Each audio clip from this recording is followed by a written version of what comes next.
그래서 이분이 무려 26년 동안이나 한 프로그램을 이렇게 장수 MC를 하셨는데, 그래서 그가 남긴 유명한 한마디는 몇 대 몇이라고 합니다. 근데 이분이 뭐 대장 쪽에 암이 있었는데 나중에 이게 간 쪽으로 전이가 돼가지고 투병을 하시다가 요즘 뭐 73세면 너무 참, 우리 저 시골에서는 70세도 청년이라고 그러더라고요. 이렇게 젊은 나이에 부름을 받은 것 같습니다. 근데 이분이 정말 연예인답게, 이분이 원래 가수 출신이라고 그러는데 이렇게 말주변도 좋고 이렇게 프로그램을 잘 이끌어서 사회를 쭉 봤다고 해요. MC로 발탁이 됐다 그러는데, 이분이 남을 즐겁게 하고 또 이렇게 국민들을 즐겁게 하는 일에 열심히 섬겨왔는데, 정작 본인의 이런 아픈 사실이나 암 투병하는 것을 안 알렸다고 그래요. 나중에 주변의 연예인들이나 지인들이 하는 말씀이, 본인도 그렇게 아프신데 자신들을, 또 어려운 사람들을 위로하느라고 그렇게 애를 쓰셨다고, 그러면서 참 남을 사랑하고 배려하는 우리 여참 씨를 기억하면서 많이 아쉬워하고 눈물 짓고 하더라고요. 그런데 뭐 한 사람의 생애를 뭐 말 몇 마디로 우리가 요약할 수는 없겠지만, 그가 남긴 온 국민들을 즐겁게 했던 그 한마디는 몇 대 몇이라고 합니다. 그가 많은 사람들에게 이처럼 즐거움과 기쁨을 주기 위해서 애썼던 사람이라는 것은 우리 뭐 몇 마디 말이 아니더라도 분명히 우리가 알 수가 있는 것이죠. 그렇다면 우리 예수님은 어떤 생을 사셨을까? 예수님의 생애를 한마디로 요약한다면 무엇이라고 할 수가 있을까요? 예수님은 이 땅에서 33년이라는 짧은 생애를 사셨는데, 그의 공생애를 한마디로 표현한다면 뭐라고 할 수 있을까요? 한마디로 섬김과 희생의 삶이라고 할 수가 있겠죠. 예수님께서는 이 땅에 계실 동안에 그가 마지막 하나님의 부르심을 따라 3년 동안 그리스도로서의 삶을 섬겼기 때문에 그 마지막 3년을 우리가 그리스도의 공생애라, 예수님의 공적 생애라 이렇게 칭하기도 합니다. 그 마지막 생애 3년 동안은 하나님께 부름받은 아들이자 그리스도로서 응축된 삶, 또 그 자기 사명에 몰입하고 집중한 충성된 삶을 사셨다고 할 수가 있습니다. 오늘 성경은 우리에게 그 모습, 예수님의 그 응축된 삶, 하나님 부르심에 그 응답하신 그 집중된 삶을 우리에게 보여주고 있습니다. 오늘날 예수님이 가버나움에 있는 베드로와 안드레의 집에 가게 됐습니다. 그곳에는 베드로의 장모가 열병으로 누워 있었다고 되어 있습니다. 열병은 말 그대로 열이 많이 나는 병인데, 우리나라에서는 열병을 이렇게 장티푸스와 이렇게 비슷한 말로 사용하기도 하지만, 학자들은 아마도 이 열병을 풍토병이라고 이야기를 합니다. 예를 들면 뭐 아프리카의 말라리아나 뭐 수면병이나 댕기열이나 이런 것들과 같은 비슷한 병이다라고 하는 것이죠. 그런데 우리가 경험하듯이 열이 오르면, 열이 오르는 이유 자체가 우리 몸에 이렇게 바이러스가 들어와서, 나쁜 균이 들어와서 싸우는 몸의 하나의 증상이죠. 그래서 열이 나면은 그냥 열만 나는 게 아니라 대부분이 두통이 생기죠. 머리가 막 깨질 듯이 아프고 집중할 수 없고 그냥 꼼짝없이 들어 누워 있어야 되는 그런 형편에 우리가 처하게 됩니다. 일상생활을 제대로 하지 못하게 되는 것이죠. 베드로 장모가 바로 이런 열병에 의해서 집안에 누워 있었다고 되어 있습니다. 저도 백신 2차 접종을 마쳤을 때 1차는 뭐 맞은 듯 안 맞은 듯 그냥 지나갔는데, 2차 때는 맞고 나니까 정말 심한 감기 같은 것처럼 오한이 들고 머리가 아프고 열도 나고 그러더라고요. 그래서 제가 한나절을 꼼짝없이 누워서 좀 이렇게 휴식을 취한 적이 있는데요. 우리 지금이야 어릴 때부터 체계적으로 뭐 예방 주사를 잘 맞아서 우리 유아 사망률이 이렇게 낮지만 예전에는 정말 그런 이뭐 예방 접종 시스템이나 우리나라 보건 의료 체계가 잘 뭐 돈이 없으니까 그랬겠죠. 지원이 잘 안 돼서 어린아이가 태어나면은 뭐 운이 좋으면 살고 운이 나빠서 전염병이나 또 병에 걸려서 죽으면 할 수 없다 이렇게 지낸 적이 있었잖아요. 예전에 저도 어린 시절에 예방주사를 제대로 잘 못 맞았는지 하여간 끙끙 앓으면서 어릴 때 그런 질병과 싸웠던 기억이 납니다. 홍역이었는지 뭔지는 모르겠지만 꼼짝없이 열이 펄펄 끓고 머리가 아파서 하루 종일 한 3, 4일을 학교도 못 가고 그렇게 누워서 지낸 적이 있습니다. 뭐가 있겠어요? 뭐 약을 먹었겠어요? 그냥 버티는 거죠. 그래서 그 열이 나고 머리가 아파서 한없는 그 악몽 속에서 3, 4일을 계속 누워 지냈던 그런 기억이 납니다.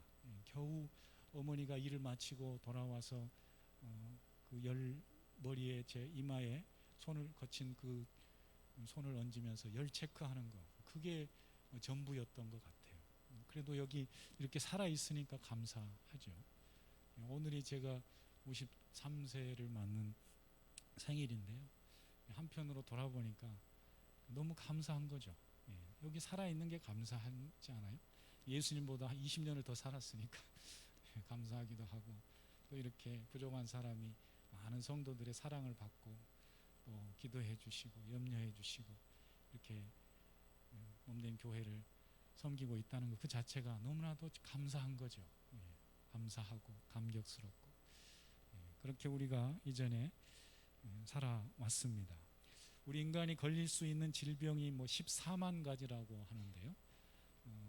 그 14만 가지 중에 뭐 몇 가지 가지고 계신 분도 계시겠지만 우리 대부분이 이 자리에 오늘 나름대로 건강한 모습으로 하나님 앞에 나와서 예배드릴 수 있는 것 자체가 큰 감사요, 은혜요, 하나님의 축복인 줄 믿습니다. 그런데 오늘 말씀 보면은 이 집안에 열병으로 누워있던 베드로의 장모를 우리 예수님이 고쳐주시는 장면이 나옵니다. 31절을 보니까 나아가서 그 손을 잡아 일으키시니 이렇게 되어 있어요. 그 손을 잡아 일으키시니 열병이 떠나고 여자가 그들에게 수종드니라. 예수님이 베드로의 장모에게 다가가서 손을 잡고 일으키셨다. 그랬더니 그 즉시 열병이 떠나가고 이 수종들다는 말은 이 식사를 섬기는 그런 표현이거든요. 그날 아마 뭐 저녁을 준비했든지 즉시 건강을 되찾아서 예수님과 함께 온 제자들의 식사를 섬겼다 이렇게 되어 있습니다. 예수님께서 많은 병자들을 만나서 고쳐주셨는데 어떤 사람들은 네 믿음이 너를 구원했다 이렇게 말하기도 하고 어떤 사람에게는 그 38년 된 병자에게는 네 자리를 들고 걸어가라 이런 말씀도 하시고 또 어떤 사람에게는 내 믿음이 너를 구원하였다 네가 죄사함 받았느니라 이런 말씀도 하셨는데 오늘 이 베드로 장모에게는 그런 말씀을 안 하시고 그냥 다가가서 그의 손을 잡고 일으키시니 그가 깨끗이 병이 나아서 예수님을 섬기는 수종드는 사람이 되었다 이렇게 말을 합니다. 이것이 바로 예수님이 손을 잡고 일으키셨다는 말이 예수님의 거룩한 터치를 말씀하고 있는 것이죠. 그렇습니다. 예수님은 우리의 손을 잡아 일으키시는 분인 줄 믿습니다. 우리가 병에 걸리면은 약을 찾고 또 좋은 의사를 찾고 병원을 찾지만 정말 우리에게는 무엇보다도 우리의 치료자 되시고 구원자 되시는 예수님 앞에 나아갈 때 주님께서 우리를 만져주시면 우리가 병으로부터 깨끗이 나음을 얻고 건강을 회복한 그런 복된 삶을 살게 될 줄 믿습니다. 여러분 예수님 앞에 나아가 믿음으로 그분께 우리의 몸을 우리의 삶을 우리의 인생을 온전히 맡길 수 있기 바랍니다. 그럴 때 우리 주님이 친히 일으키시고 놀라운 회복의 은총을 허락해 주실 것입니다. 주의 옷자락 만지며 그런 찬양이 있어요. 원래 이 남미 어떤 목사님이자 찬양 사역자가 부른 찬양인데, 토카르투 만토 세뇨르라고, 주님 내가 당신을 만지기 원합니다, 이런 뜻이에요. 우리가 잘 아는 12의 혈루증 앓는 여인이 많은 무리 속에서 예수님의 그 옷 뒤편에서 옷자락을 만졌던 그 여인을 노래하는 이 찬양인데요. 여러분, 우리가 그런 심정으로, 그 주님의 옷자락을 붙드는 심정으로 나아가면 주님이 우리를 만지시고 일으키시는 놀라운 치유의 은총을 허락해 주실 줄 믿습니다. 우리는 어려움이 닥치면 여러 가지 많은 생각이 들지만, 또 인간의 이성적인 생각으로 이것을 헤쳐나가려고 해결해 보려고 애를 쓰지만, 그러나 우리는 믿음의 사람들로서 주님 앞에 맡기고 나아갈 때 주님이 우리를 만져주시고 어려움으로부터, 아픔으로부터 우리를 건져주시는, 회복시켜주시는 은혜를 허락해 주실 줄 믿습니다. 믿음으로 주님 앞에 나아가 그분의 만지심, 그분의 붙드심을 경험하는 귀한 성도들 되시길 축복합니다. 예수님이 왜 이 땅에 오셨을까요? 예수님이 오셔서 무슨 일을 중점적으로 하셨을까요?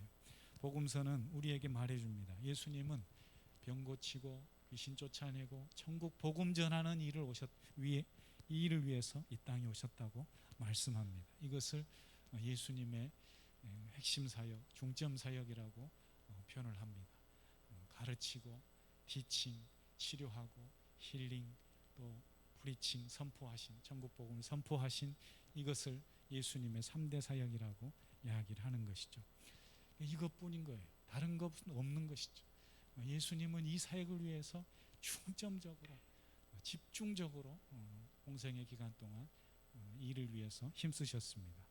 여기 손 목사는 새벽 기도에도 하고 인도하고, 수요 기도에도 인도하고, 설교 준비도 하고, 신방도 가고, 또 아프신 분들이 있으면 위에서 기도해드리고, 여러 가지 할 일이 많지만 예수님 사역은 어찌 보면 단순한 거예요. 아픈 사람들 만나서 병 고쳐주고, 귀신 들려서 자신의 삶을 살지 못하는 귀신에 억눌린 그들을 위해서 귀신을 내쫓고, 그리고 하나님 나라를 선포하신 이 사역에 집중하셨다라는 것이죠. 병 고치고 귀신 쫓아내고 천국 복음을 전하는 이 예수님을 성경은 우리에게 증언해주고 있습니다. 이런 예수님께 사람들이 얼마나 많이 몰려왔던지 오늘 본문 말씀의 36절에 보시면, 36절이 아니고 33절에 보시면 온 동네가 그 문 앞에 모였더라, 이렇게 돼 있어요. 모든 병자와 귀신 들린 자를 예수께 데려오니 온 동네가 그 문 앞에 모였더라. 재미있는 표현이잖아요. 영어 성경에도 보니까 The whole town gathered at the door, 이렇게 돼 있어요. 모든 동네 사람들이, 동네방네 모든 사람들이 다 베드로의 장모가 일어난 그 집 앞에 몰려들었다, 그 말이잖아요. 말 그대로 모든 사람들이 예수님을 만나려고 베드로 집 앞에 모여든 것입니다.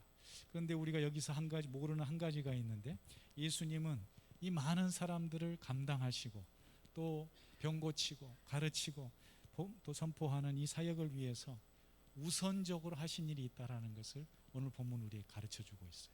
그것은 뭘까요? 그것은 바로 기도하신 것입니다. 예수님께서 사람들을 고치시고 가르치고 선포하기 위해서, 귀신을 쫓아내기 위해서 먼저 하신 일이 뭐라고요? 하나님 앞에 나아가 기도하셨다라는 것이죠. 기도에 먼저 힘쓰셨습니다. 본 말씀을 보면 제자들이 몰려온 사람들을 감당할 수가 없어서 예수님을 찾아 나서잖아요. 예수님이 어디가 계세요? 35절 36절을 보시면, 새벽 아직도 밝기 전에 예수께서 일어나 나가 한적한 곳으로 가서 거기서 기도하시더니 시몬과 및 그와 함께 있는 자들이 예수의 뒤를 따라가. 예수의 뒤를 따라가. 이 표현이 참 재미있는데요. 이게 이제 카타디오코라는 말인데, 영어로는 search for, 또 hunt for 이런 뜻이에요. 그러니까 사냥꾼이 사냥감을 쫓기 위해서 열정적으로, 우리 그 말로 하면은 눈에 불을 켜고 그렇게 쫓아다니는 이 표현을 이렇게 하고 있는 거예요. 여러분, 베드로와 제자들이 왜 이렇게 예수님을 사냥감 쫓듯이 열정적으로 예수님을 지금 찾아다니고 있을까요? 베드로가 왜 그랬을까요? 베드로는 예수님의 이 치유의 기적을 지금 눈앞에서 경험한 사람이에요.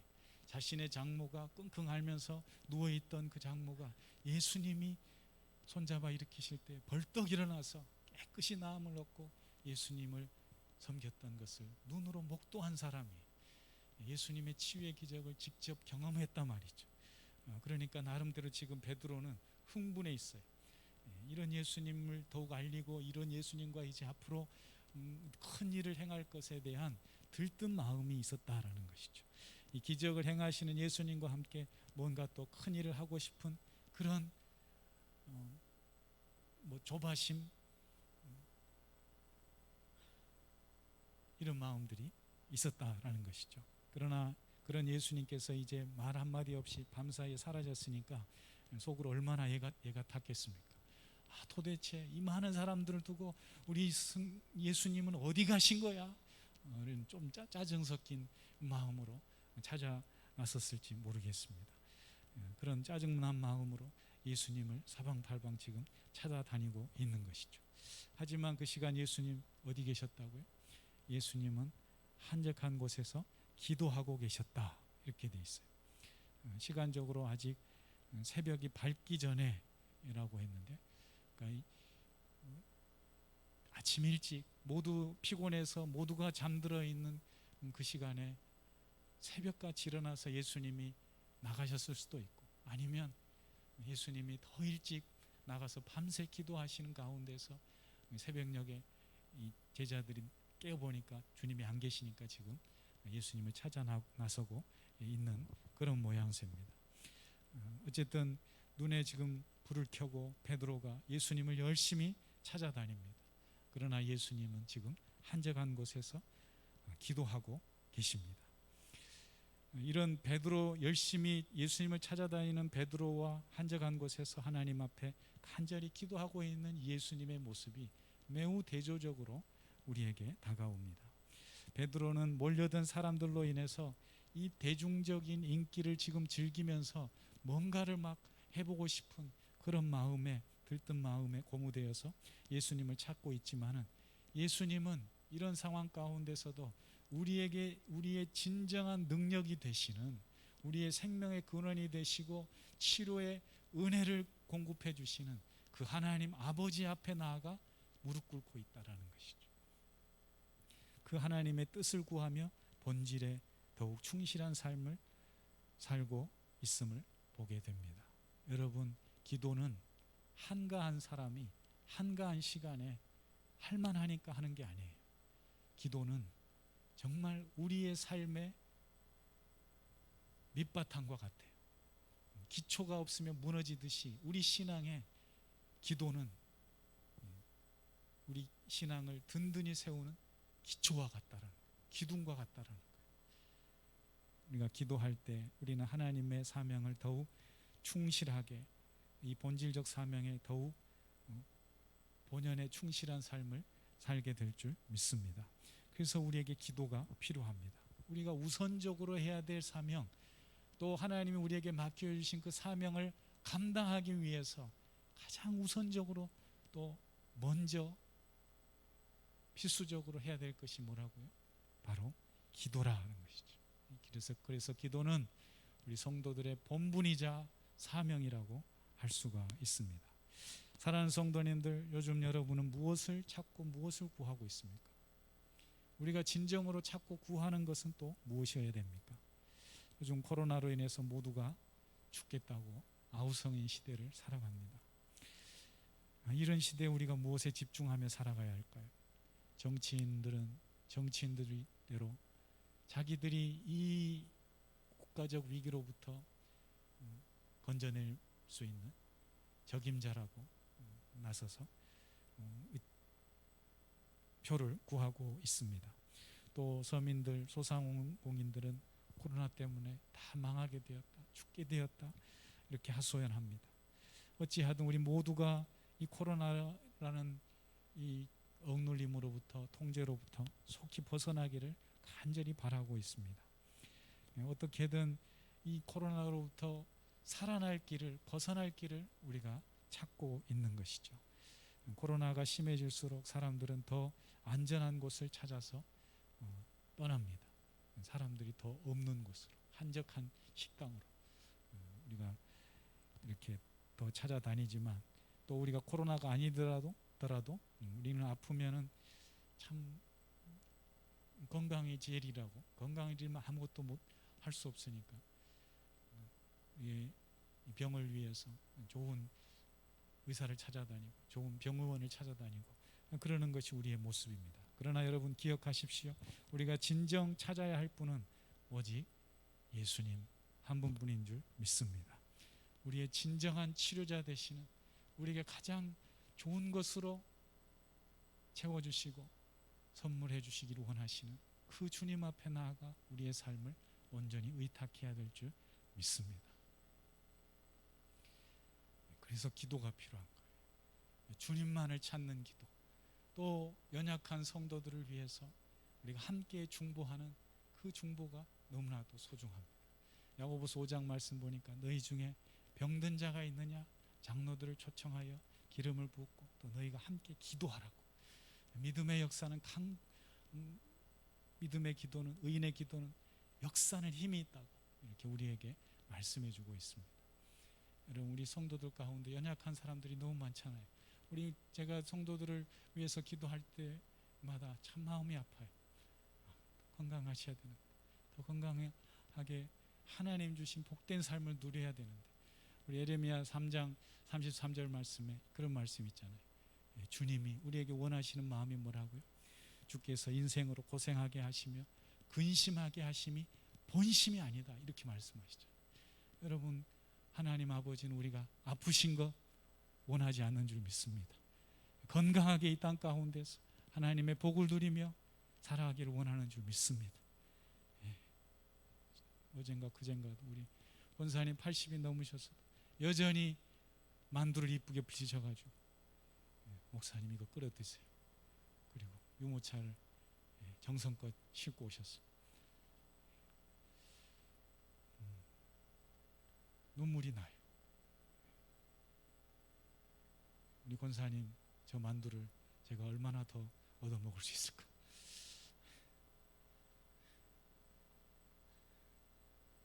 제가 지난 설에 아는 지인들하고 몇 분 통화를 했는데 어떤 목사님이 저에게 요즘은 허리 괜찮아? 어디 아픈 데 없어? 우리 또 태희가 어디 아프다고 그랬지 딸이? 물어보는 분이 계세요. 얼마나 감사한지. 내가 이렇게 건강한 것은 내가 잘나서, 내가 몸 관리를 잘해서 건강한 게 아니구나. 나의 주변에서 이렇게 나를 위해서 중보기도하는, 기도하는 귀한 동역자들이 있고 하나님의 사람들이 있기 때문이구나. 다시 한번 생각하게 돼요. 여러분, 병이 있으면 숨기지 마시고 누구한테 알리라고요? 교회에 알리세요. 손목사에게 알리세요.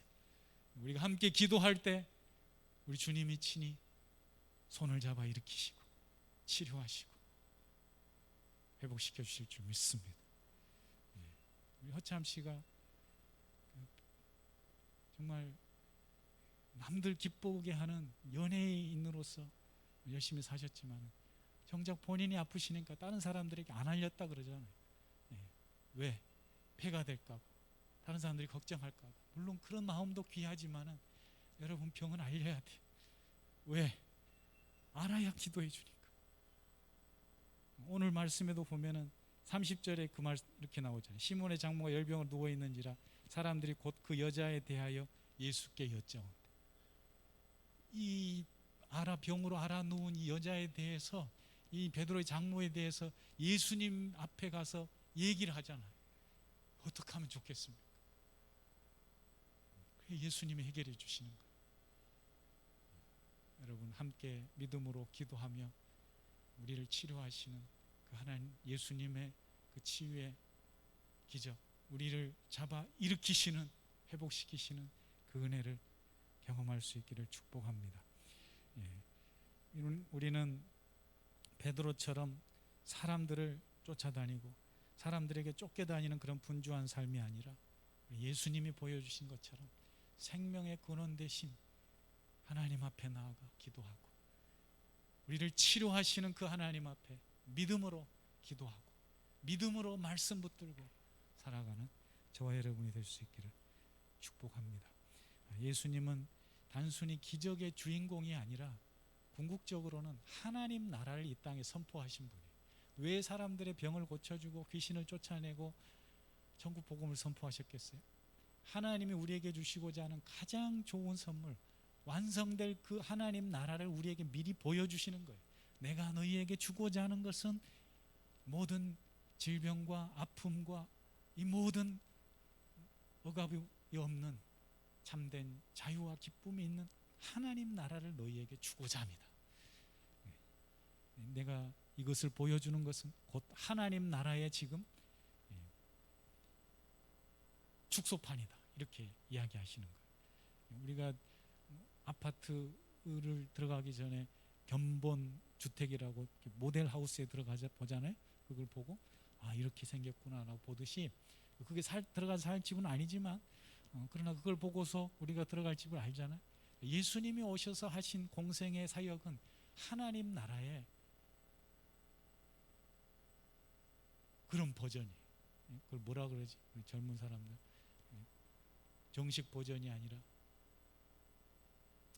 데모 버전 같은. 예를 들면 예수님이 그걸 보여주시고 이것이 바로 하나님 나라라 그러면서 병든 자를 고쳐주시고 귀신을 쫓아내시고 하나님 나라를 선포하고 있는 것입니다. 여러분, 예수님께서 우리에게 하나님 나라를 친히 보여주시고 그 도래를 알려주셨듯이 예수님의 계신 자리, 예수님을 모신 하나님 백성들이 있는 자리, 지금 그 하나님 나라를 소망하며 기도하는 그 자리가 바로 하나님 나라가 이루어지고 있는 복된 자리인 줄 믿습니다.